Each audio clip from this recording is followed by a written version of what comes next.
Hi everyone. I want to talk today about my reaction to the Orlando massacre last weekend. Actually, 1 week ago, I woke up and heard about this horrible event.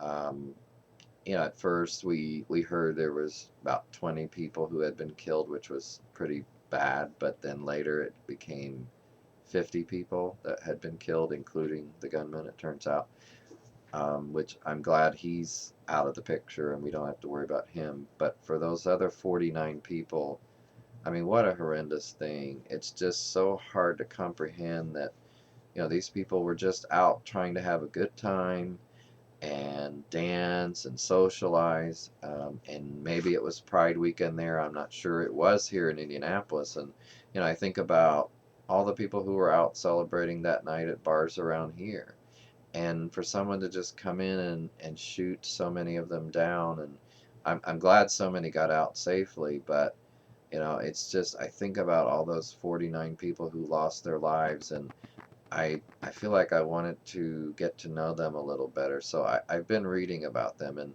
in the past when there were terrible tragedies like this, like for instance last December in San Bernardino, or in Sandy Hook, all those others, I mean, it's awful. And I remember when San Bernardino happened last year, I was reading about the victims and I wanted to more about them and learn more about them. But this time I feel so connected in some way, and I have to assume it's because this was a gay bar. It was, people who were mostly gay, although not all gay.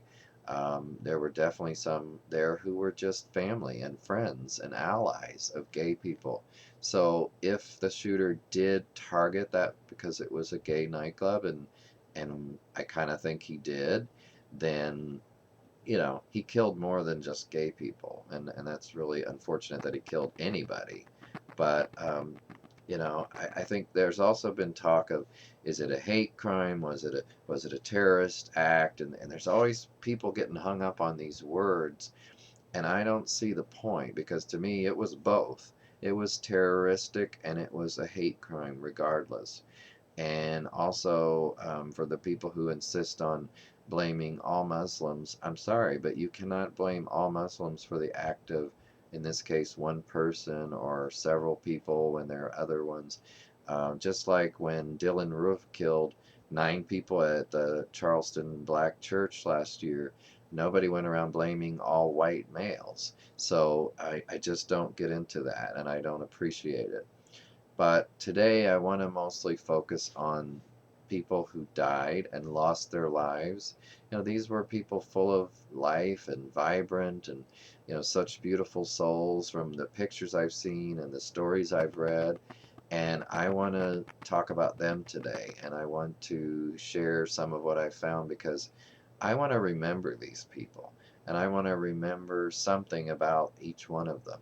I mean, you've got mothers and fathers and lovers, and you've got at least 6 couples, I believe, that were killed. And so many people that will now be without a son or a daughter or a mother in a few cases. It was predominantly men involved, but there were, I think, at least 5 women who were killed, including the bouncer, and I think a bartender, and a young lady who was there celebrating her graduation, and a mother out with her son. So I want to start and show you some of these people. I've printed some pictures of them, and as I read the stories, I came across links to Facebook pages, and in a couple cases Instagram accounts.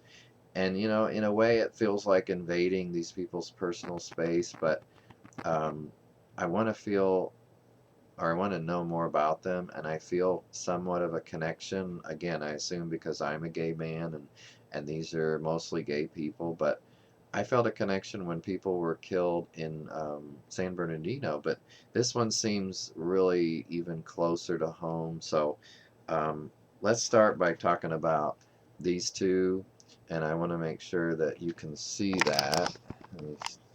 Okay, that's pretty clear. This is Drew, and this is Juan, and they had been dating around 3 years, is what I'm hearing. Drew was 32 and Juan was 22. They look so happy together, and especially Drew really shows the happiness. I think Juan was a much more reserved guy, and they were out there at the bar, I believe, with another friend who survived. But Juan, I saw his Instagram, and he has a lot of great pictures, and I think it shows more of the joy in his life. He's just not as expressive.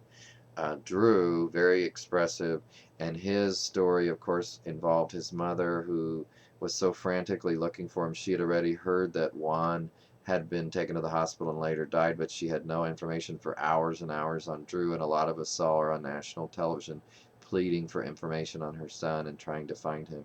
And unfortunately, she did find out that Drew had also passed away. So sadly, these two who were wanting to get married are going to have a joint funeral instead. I mean, it's so sad.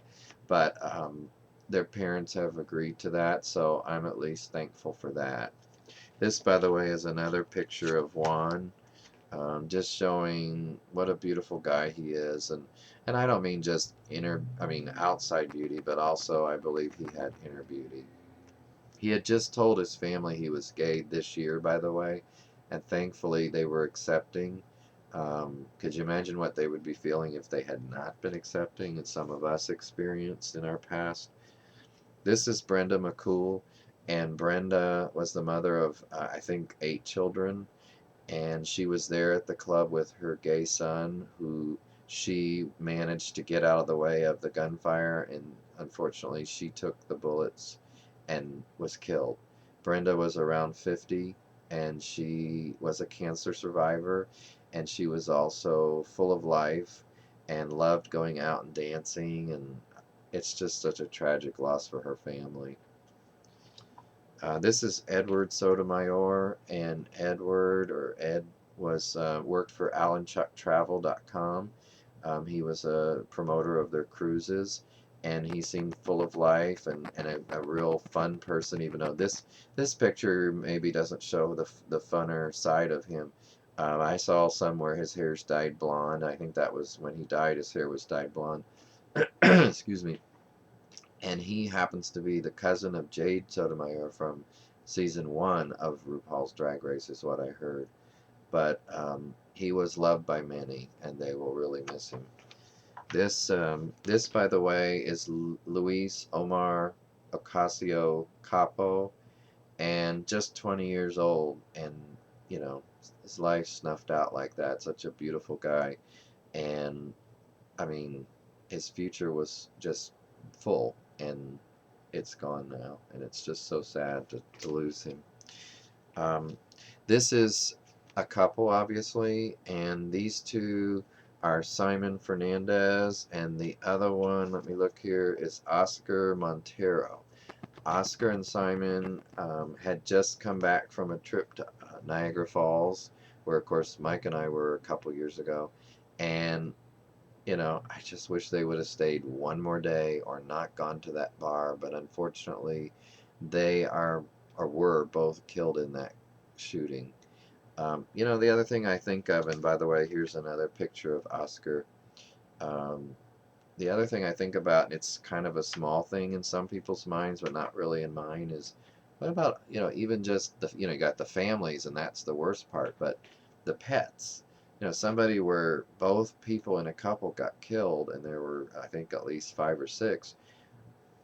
Their pets, they'll never know what happened to them, and they'll never know why they didn't come back, and it's just that alone to me is very, very disturbing. I just, as someone who has a pet, you know, it just goes through my mind. This is, I think, the youngest victim, or one of the youngest, Akira Monet Murray, who was only 18 years old. And beautiful young lady. She had just graduated from high school a few days before and was there in Orlando with her family visiting, I believe, her brother, celebrating her graduation. And she and her 2 friends she went with, 2 female friends, were there at the bar. 2 of them, including her, got out, and unfortunately they went back in to look for their other friend, and in the process all 3 were shot. The other 2 did survive, but unfortunately Akira was hit in a major artery in her arm, and she ended up bleeding to death, which is just tragic. And such a beautiful young lady gone like that. She was able to call her parents and talk to them, and they tried to help any way they could with giving her, telling her what to do, put pressure on the womb, but it wasn't enough to save her, unfortunately. A couple other people I want to mention, or a few others. Anthony Luis was 25, and Anthony, striking young man, very passionate looking, I think, in this picture. But he was also a drag queen. And I've seen some pictures of him in drag, and he looked great. And he brought passion to his drag, too, from what I could tell.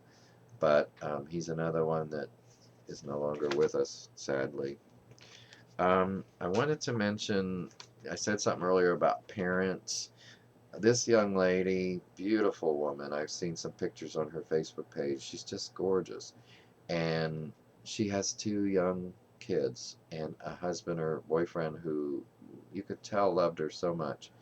And he was at the bar with her with a friend, and he's the only one that survived. Their friend and this young lady did not survive. And I just so feel for her kids and her husband or boyfriend, all the families. Okay, and just to wrap up, I want to show these two. This is Tevin Cosby, he was 25, and this is Antonio Brown, who was 29. Antonio, as you can see, was in the U.S. Army, I believe, and a military guy, and had lived through Don't Ask, Don't Tell, and all that. And now he was succeeding and being given awards, you know, no longer with us. And then, as I mentioned, Tevin, very, nice looking guy. I believe he was a model. He may have been a singer too. I'm not sure. Um, but, you know, what a loss. What a loss. All these people. And I'm going to print all the pictures and get more information. But I just wanted to share some of these with you guys because to me, I want to keep their memories alive. And I feel this, sense of connection to them, and I certainly didn't know any of them in person, but I feel like there's this brotherhood among gay people, our sisterhood, just family, and so I think that's what it is. But there's going to be a lot of talk about gun control and terrorism and Muslims, and I hate when people try to blame this on all Muslims, but I heard there's going to be a vote in the Senate tomorrow on several amendments to a bill that would help with increasing background checks or more stringent background checks. But I don't have a lot of hope for that because, once Sandy Hook happened and nothing changed, I don't see, that it just doesn't give me a lot of hope. But maybe I'll be surprised. I'm not holding my breath, that's for sure. But in the meantime, I'm glad to see a lot of fundraising going on for these families and for the other 50 something people that were injured. Some are still in the hospital. And I really hope that somehow there is a difference after this. But in the meantime, I just want to keep these people's memories alive as best as I can. So you guys take care, and I'll talk to you later.